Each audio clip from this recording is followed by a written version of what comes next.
The earthquake hit at 4:19 a.m. on a Saturday. I was at home in bed when the room started shaking. I couldn't move. I couldn't scream. I thought this was it.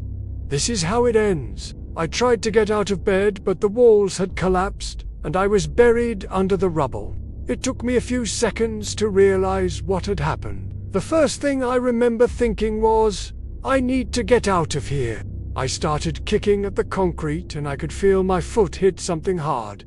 It felt like the end of a pipe. I don't know if it was a pipe or a nail. It just kept going into my foot, and I could feel the pain shoot up my leg. At that point, I knew I couldn't move my leg. I knew I had to keep my foot as still as possible. I tried to call out for help, but all that came out was a whisper. I do think I could have screamed, even if I wanted to, because of the way that I was positioned. My head was jammed against the concrete. All I could do was wiggle my fingers. I wiggled my fingers, and I started to panic. I started to cry. I have 3 dogs. I thought about them. I didn't want to die. I started digging with my fingernails. I don't know how long I was in there for. Maybe 5 minutes, maybe 10. But then I heard a noise. I don't know if it was a human noise or if it was an animal noise, but I started barking like a dog.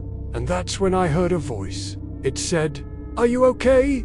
And I started screaming, "Help me!" And then they started digging. When they pulled me out of the rubble, I looked down at my body and I was covered in blood from head to toe. I don't remember much after that. I vaguely remember being on a stretcher and people were asking me questions. They said, "Can you move your fingers?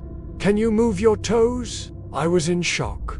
I don't really remember much else after that. When I got to the hospital, they told me that I had a 5% chance of survival. I had 17 fractures, including my spine.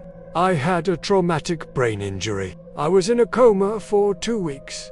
I was in the hospital for 4 months. Every day I would wake up and I would think, why am I still alive? And then I would look over at my mom, and she would be asleep in the chair next to my bed. And I knew that she wasn't there by accident. She was there because she didn't give up on me. And that gave me the strength to keep going. After 4 months of physical therapy, I was able to walk again. It's been 7 years since the earthquake, and I'm still dealing with the effects of it. But I'm alive, and that's all that matters.